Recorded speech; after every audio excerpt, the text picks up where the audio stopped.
अस्सलाम वालेकुम दोस्तों, मैं हूं आपका होस्ट मलिक फ़हीम खोखर एडवोकेट और आप देख रहे हैं गल्फ़ पाकिस्तान में कानून की बात। दोस्तों, लाहौर का मौसम आजकल बहुत खूबसूरत है। 3-4 दिन से बारिश हो रही है और आउटडोर पर प्रोग्राम करना यकीन जाने थोड़ा सा मुश्किल होता है, क्योंकि सर्दी के साथ साथ हमें ज़्यादा सर्दी लगती है। इस मौसम में परिंदे भी अपने घोंसलों में घुस जाते हैं और हम आपको कानून की बात बताने के लिए अब भी इस मौसम में बैठे हैं कि शायद आपको हमारी कोई बात पसंद आ जाए और आप हमारे प्रोग्राम को सब्सक्राइब करें, लाइक करें, आपकी मेहरबानी।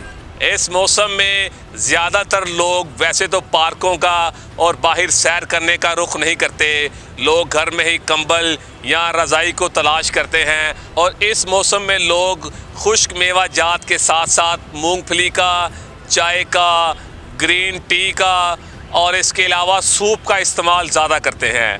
आप भी अपने आप को इस मौसम में महफूज रखें ताकि आप किसी बुरी बीमारी में मुब्तला ना हो। और आप अच्छे से जानते हैं कि आजकल कोरोना का भी बहुत ज़ोर शोर है, इसलिए एहतियात कीजिए। कोरोना से बचना है, इससे डरना नहीं लेकिन महफूज रहना है। इसमें आपकी भी भलाई है और आपके घर वालों की भी भलाई है। आज मैं आपको कानून की बात में कुछ मुख्तसर बातें बताऊंगा प्राइवेट और सरकारी मुलाजमीन के हवाले से, और कुछ और टॉपिक जो आपके लिए ज़रूर फ़ायदा मंद होंगे। कानून में ये बात वाज़िया तौर पर बता दी गई है कि किसी भी प्राइवेट या सरकारी मुलाजिम को नौकरी से बग़ैर किसी वजह के नहीं निकाला जा सकता। अक्सर औक़ात आप देखते हैं कि सरकारी मुलाजमीन या किसी प्राइवेट नौकरी करने वाले हज़रात को उस इदारे की तरफ से ये नोटिफिकेशन जारी कर दिया जाता है कि आपको नौकरी से निकाला जा रहा है, और आप उस बात पर परेशान होते हैं कि मैंने तो कोई ऐसी हरकत नहीं की जिस वजह से मुझे नौकरी से निकाल दिया गया है।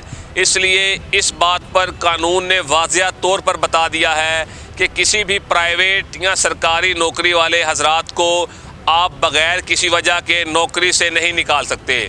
नौकरी से निकालने के लिए आपके पास ठोस सबूत होना ज़रूरी है, और उसके अलावा अगर आप किसी शख्स को प्राइवेट या सरकारी नौकरी से निकालना चाहते हैं, यानी कि आप उसे अपने इदारे में नहीं रखना चाहते, तो आप उस शख्स को ज़ुबानी तौर पर ये नहीं कह सकते कि जाओ तुम्हें नौकरी से निकाल दिया गया है।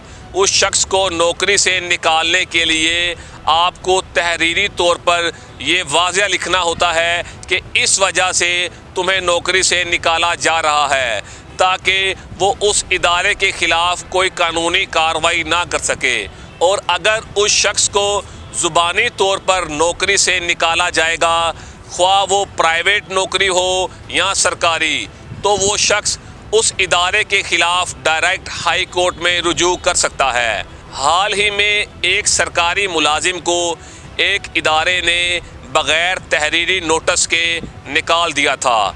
उस मुलाजिम को उस सरकारी इदारे ने ज़ुबानी नोटिस दिया था, जिस पर उसने हाई कोर्ट में ये पटिशन दायर की थी कि मुझे बग़ैर किसी वजह से ज़ुबानी नोटिस के नौकरी से निकाल दिया गया है, जिस पर हाई कोर्ट ने ये वाज़िया तौर पर ऑर्डर किया था कि इस शख्स को दोबारा से इसकी नौकरी पर बहाल किया जाए।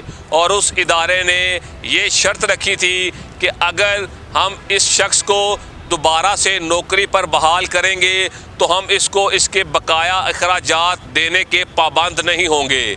लेकिन हाई कोर्ट ने उस बात पर वाज़िया तौर पर बता दिया था कि ये अमल गैर कानूनी और गैर ज़रूरी है। अगर आपने इस शख्स को ज़ुबानी नोटिस पर नौकरी से निकाला है तो आप उस शख्स को दोबारा से नौकरी पर भी रखेंगे और आप उस शख्स के बकाया जात और तमाम बेनिफिट्स देने के पाबंद होंगे। इसलिए अगर कोई भी सरकारी मुलाजिम या कोई प्राइवेट मुलाजिम को उस इदारे की तरफ से कोई परेशानी हो तो वो डायरेक्ट हाई कोर्ट से रुजू करके मदद हासिल कर सकता है। इस प्रोग्राम में मैंने सरकारी और प्राइवेट मुलाजमीन को उनके हकूक़ के बारे में आगाह किया है। آپ اس پروگرام کو ضرور دیکھیے گا، آپ کے علم میں ضرور اضافہ ہوگا اور آپ کو اپنے حقوق کا بھی پتہ چلے گا۔ اسی پروگرام کے ساتھ اور اسی قانون کی بات کے ساتھ آپ کا ہوسٹ ملک فہیم کھوکھر ایڈووکیٹ آپ سے اجازت چاہتا ہے۔ اگلے پروگرام میں اگلے قانون کی بات کے ساتھ رہی زندگی تو ضرور ملیں گے۔ اللہ آپ کا حامی و ناصر ہو۔ شکریہ۔